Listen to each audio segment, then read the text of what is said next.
ओम श्री परमात्मने नमः। तो मित्रों, आज हम अपने इस वीडियो में श्रीमद् भगवद गीता के 14वें अध्याय के बारे में जानेंगे, जिसमें श्री भगवान कहते हैं कि ज्ञानों में भी अति उत्तम उस परम ज्ञान को मैं फिर कहूंगा, जिसको जानकर सब मुनिजन इस संसार से मुक्त होकर परम सिद्धि को प्राप्त हो गए हैं। इस ज्ञान को आश्रय करके अर्थात धारण करके मेरे स्वरूप को प्राप्त हुए पुरुष सृष्टि के आदि में पुनः उत्पन्न नहीं होते और प्रलय काल में भी व्याकुल नहीं होते हैं। हे अर्जुन, मेरी महत ब्रह्म रूप मूल प्रकृति संपूर्ण भूतों की योनि है, अर्थात गर्भाधान का स्थान है, और मैं उस योनि में चेतन समुदाय रूप गर्भ को स्थापन करता हूँ। उस जड़ चेतन के संयोग से सब भूतों की उत्पत्ति होती है। हे अर्जुन, विभिन्न प्रकार की सब योनियों में जितनी मूर्तियां अर्थात शरीरधारी प्राणी उत्पन्न होते हैं, प्रकृति तो उन सब की गर्भ धारण करने वाली माता और मैं बीज को स्थापन करने वाला पिता हूँ। हे अर्जुन, सत्वगुण, रजोगुण तथा तमोगुण ये प्रकृति से उत्पन्न तीनों गुण अविनाशी जीवात्मा को शरीर में बांधते हैं।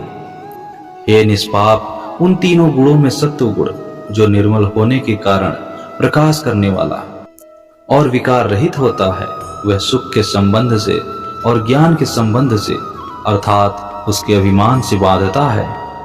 हे अर्जुन, राग रूप रजोगुण को कामना और आसक्ति से उत्पन्न जान वह जीवात्मा को कर्मों के और उनके फल के संबंध से बांधता है। हे अर्जुन, सब देहाभिमानियों को मोहित करने वाले तमोगुण को तू अज्ञान से उत्पन्न जान वह इस जीवात्मा को प्रमाद, आलस्य और निद्रा के द्वारा बांधता है।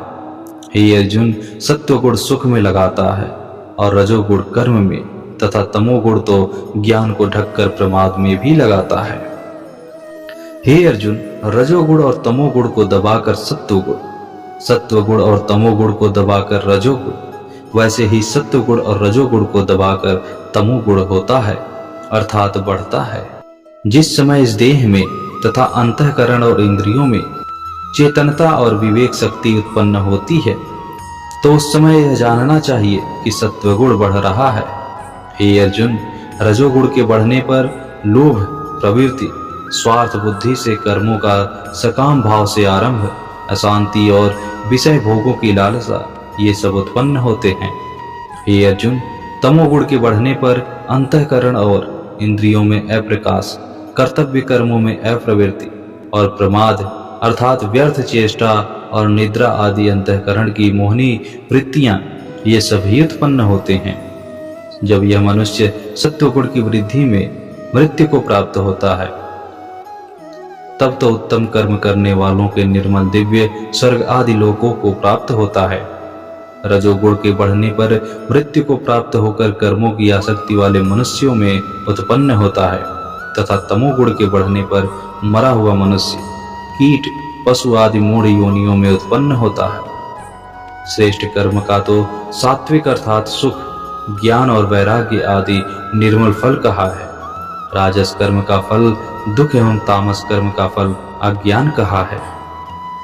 सत्वगुण से ज्ञान उत्पन्न होता है और रजोगुण से निसंदेह लोभ तथा तमोगुण से प्रमाद और मोह उत्पन्न होता है और अज्ञान भी होता है।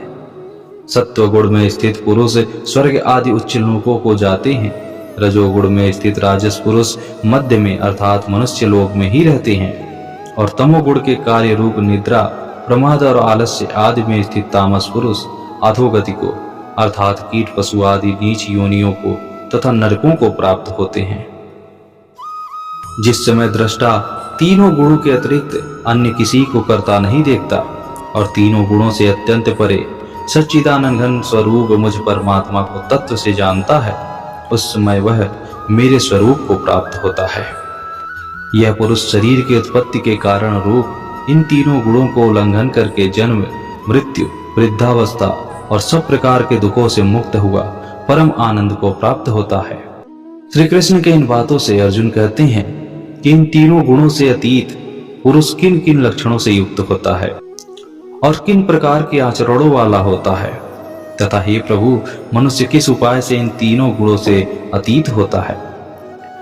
अर्जुन के इस प्रश्न का उत्तर देते हुए श्री भगवान कहते हैं कि हे अर्जुन, जो पुरुष सत्व गुण के कार्य रूप प्रकाश को और रजोगुण के कार्य रूप प्रवृत्ति को तथा तमोगुण के कार्य रूप मोह को न तो प्रवृत्त होने पर उनसे द्वेष करता है और न निर्वृत्त होने पर उनकी आकांक्षा करता है, जो साक्षी के सदृश स्थित हुआ, गुणों के द्वारा विचलित नहीं किया जा सकता और गुण ही गुणों में बरतते हैं, ऐसा समझता हुआ जो सच्चिदानंद घन परमात्मा में एक ही भाव से स्थित रहता है एवं उस स्थिति से कभी विचलित नहीं होता है, जो निरंतर आत्म भाव में स्थित, दुख सुख को समान समझने वाला, मिट्टी पत्थर और स्वर्ण में समान भाव वाला, ज्ञानी प्रिय तथा अप्रिय को एक सा मानने वाला और अपनी निंदा स्तुति में भी समान भाव वाला है, जो मान और अपमान में सम है, मित्र और वैरी के पक्ष में भी सम है एवं संपूर्ण आरंभों में